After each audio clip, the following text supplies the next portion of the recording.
E aí, o Enem é conteudista? O Enem é quase um concurso público? Seja bem-vindo ao canal Bem na Bio. Se você não é inscrito no nosso canal, ainda se inscreva, deixe seu like, ative as notificações para as informações e as nossas aulas chegarem o mais rápido para você. O meu nome é Sóstenes, eu sou professor de Biologia. Trabalho atualmente em escolas de ensino médio, mas já trabalhei também em ensino superior por muito tempo. Trabalho com educação desde o ano de 2001. São 23 anos nessa jornada maravilhosa chamada educação. Sou formado em ciências biológicas, ingressei numa universidade pública, na UniOeste, na cidade de Cascavel, no oeste do Paraná, no qual eu também desenvolvi minha pesquisa de mestrado. Fiz doutorado na Universidade Estadual de Maringá, a UEM, na cidade de Maringá, e sempre me dediquei aos estudos e também à docência. É uma profissão que eu adoro, gosto demais do que eu faço, então eu sou suspeito para falar. Quando a gente chega sempre na época do Enem, muitas polêmicas vêm à tona, muitas preocupações com o estudo, com a prova, com os tipos de questões. Então, eu quero fazer uma abordagem geral para a gente pensar um pouco sobre como a gente pode tentar conduzir um ano para fazer uma boa prova do Enem. Então as duas perguntas aí iniciais, elas são meio provocativas. A resposta da primeira pergunta, o Enem é conteudista? Sim, ele é conteudista. Esse exame foi criado em 1998 e eu tenho orgulho de falar que foi a primeira turma também no Brasil a fazer o Exame Nacional do Ensino Médio, porque em 1998 eu estava completando o meu terceiro ano do ensino médio. Então eu fiz a prova, ela tinha uma outra dinâmica, que era basicamente fazer avaliações do sistema de ensino assim no nível médio. A partir do ano de 2009, o Enem tem uma mudança considerável, porque várias universidades federais começam a utilizar esse exame como uma forma de ingresso. E a partir daí, a mudança ela é bem perceptível. E aí vem a próxima pergunta. O Enem é quase um concurso público? Por que essa provocação? Porque nós temos bancas como o FGV, Fundação Getúlio Vargas, Sebrasp, que coordena todo o Enem nesse momento. A construção das questões são baseados assim, num banco nacional de informações e questões que são construídas com base no conhecimento que era para ser dado no ensino médio. Por que eu falo que era para ser dado? Porque aí a gente entra numa questão que é bastante polêmica, que vai ser a maneira como esses conteúdos serão entregues para os estudantes nas diferentes instituições. Então eu sempre faço um pensamento reflexivo. Para você que é aluno, quantas aulas de biologia você tem na primeira série do ensino médio? Quantas aulas de biologia você tem na segunda série do ensino médio? Quantas aulas você tem na terceira série do ensino médio? Alguns vão responder aí que não tiveram, às vezes, biologia em algumas das 3 séries do ensino médio, ou que tiveram cargas horárias de aula muito baixas, que muitos conteúdos não foram trabalhados, não foram contemplados. E é óbvio que você não vai ter como desenvolver uma questão que foi elaborada por uma banca como a FGV ou como o Sebrasp, sem ter esses conhecimentos básicos. Então eu analiso as avaliações do Enem desde a sua criação, como eu falei, nesses 23 anos de docência, e as questões elas foram sempre tomando um rumo assim na pegada do conteúdo. Então a ideia de ser conteudista faz parte da educação. Não existe educação sem conteúdo. Sempre, qualquer coisa que você vai ensinar parte da ideia de que você vai transmitir o conhecimento para alguém. Então vai ter que ter conteúdo. Tem muitos professores que são criticados, porque, não, esse professor é muito conteudista. Eu sempre avalio esses caras e falo, não, esse cara é um cara bom. Óbvio que você tem que criar maneiras de chegar no aluno, trazer esse conteúdo para a realidade, se conseguir colocar junto com uma aula prática, com a vivência, com o dia a dia dele, talvez ele se interesse. Talvez ele tenha uma procura maior pela nossa disciplina. Isso eu posso falar da minha disciplina, que geralmente ela é atrativa, ela tem assuntos que colocam ele com a realidade.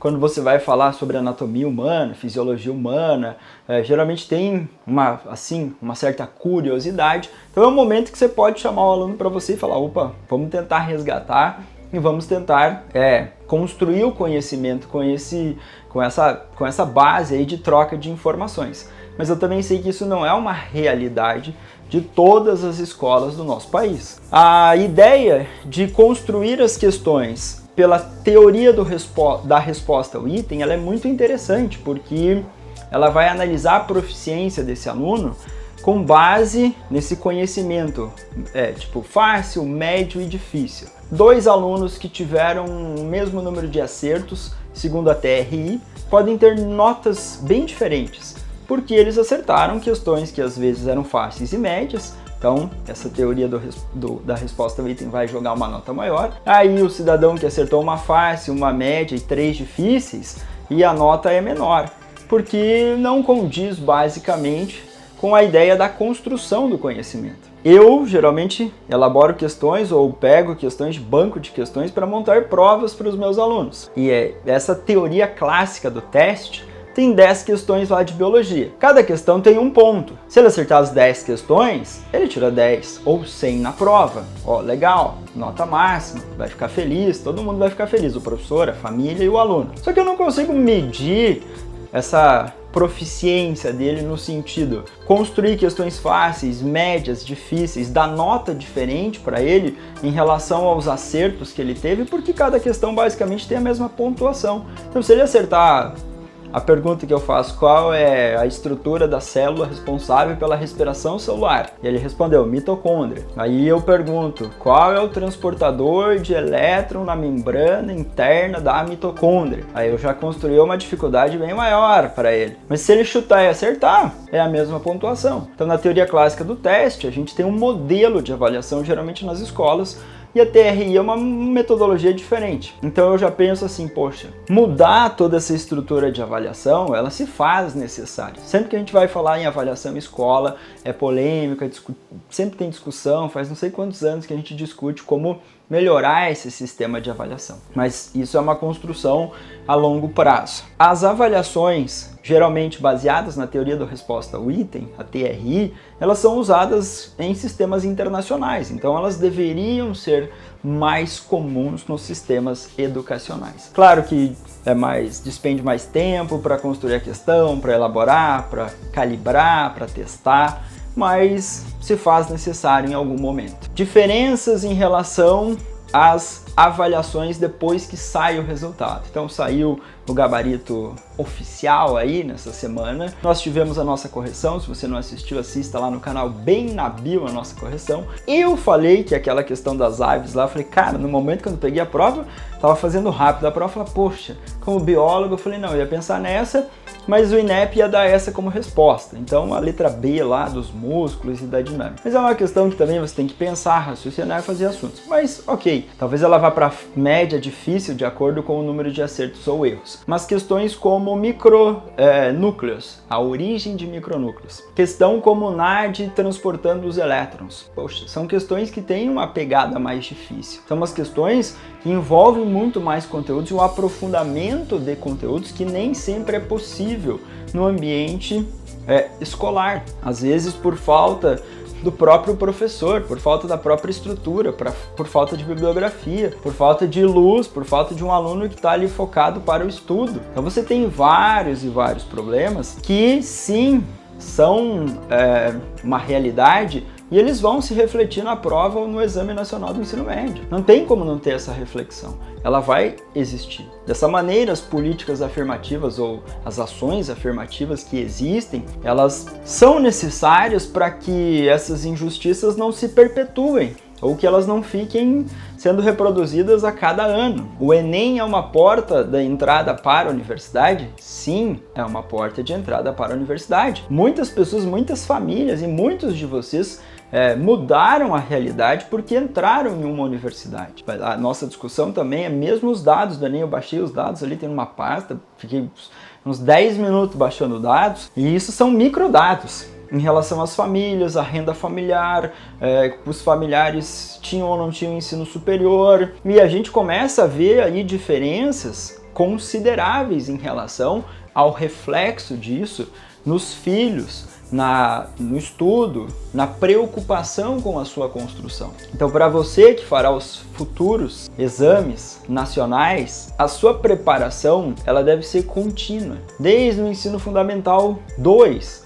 Ensino Fundamental 1 já é, claro, começa lá no Ensino Fundamental 1, mas no Ensino Fundamental 2, já sexto, sétimo, oitavo, nono ano, a gente vai tendo uma quantidade de conteúdo já maior, pensando na construção e, obviamente, se faz necessário o estudo desses temas, desses assuntos, para que a gente tenha um ensino médio adequado para fazer uma boa prova. E aí, obviamente, entra toda a responsabilidade de alguém garantir que os nossos estudantes tenham esse acesso. Porque quando a gente faz a comparação futura das notas, das instituições, das escolas, dos estudantes inscritos por escolas, se a gente pegar os rankings, as escolas privadas e as escolas ligadas a universidades ou escolas ligadas a um Instituto Federal, escolas federais, terão geralmente as maiores notas, maiores médias. Então, médias de escolas particulares em alguns estados que chegam a 750, 770. Com essas médias elevadas,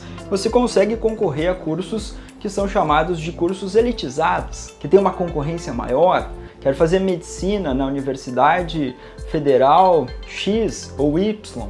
A média é extremamente alta. Nem todos que prestam a prova vão ter a média para concorrer a esse curso. Então, obviamente, entra a parte conteudista e entra todo a problemática do país de dar estrutura para que os estudantes consigam competir de igual para igual. É utópico a gente pensar que a competição é de igual para igual. Eu falar para vocês, tem o canal X, o Y, o Z, tem todas as aulas, mas o cidadão não tem um pacote de dados para a internet, não tem um local adequado para estudar, não tem um quarto confortável para poder estudar, não tem uma alimentação adequada, às vezes não tem luz elétrica regularmente, não tem um ambiente silencioso, não tem só aquela preocupação com o estudo, às vezes ele tem preocupação de estudar, ajudar a família, trazer renda para dentro de casa. Então, é uma seara, é um conjunto de vários problemas sociais que vão se refletir nas notas do Exame Nacional do Ensino Médio. Então a gente tem que pensar sim, cada vez mais, em melhorar o exame. Ok, melhorar o exame, melhorar a prova de seleção, construção de questões, a elaboração delas,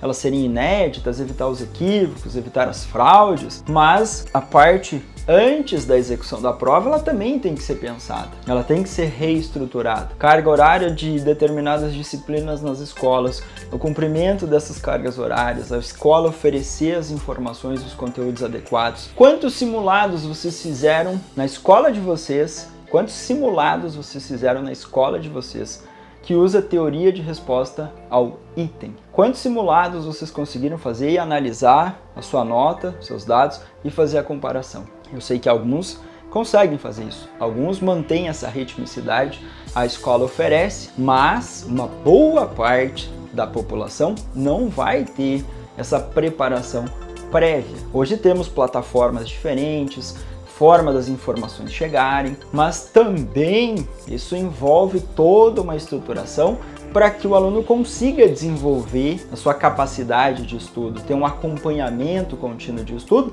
e isso vai sim refletir na avaliação do Exame Nacional do Ensino Médio. Então é uma reflexão minha como profissional da educação, que sim, eu sei que eu tenho responsabilidade também em fazer o meu papel, promover cobranças em relação ao meu papel como cidadão dentro da sociedade, para que cada vez mais essa educação seja igualitária e que as condições sejam o mínimo possíveis parecidas. O mínimo possível parecidas.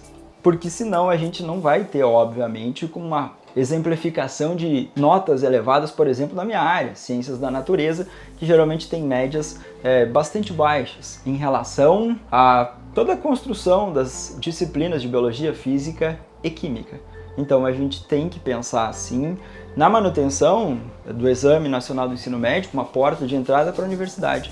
Além disso, programas de financiamento estudantil como o FIES, ProUni, o Programa Universidade para Todos, que dá bolsa em universidades particulares. Sim, o Enem trouxe uma grande revolução para a educação em relação a essa acessibilidade. Sabemos ainda que ela precisa ser melhorada, mas a parte antes de fazer o Enem tem que ser melhorada consideravelmente, em vários aspectos para que sim, os estudantes até queiram fazer o Enem.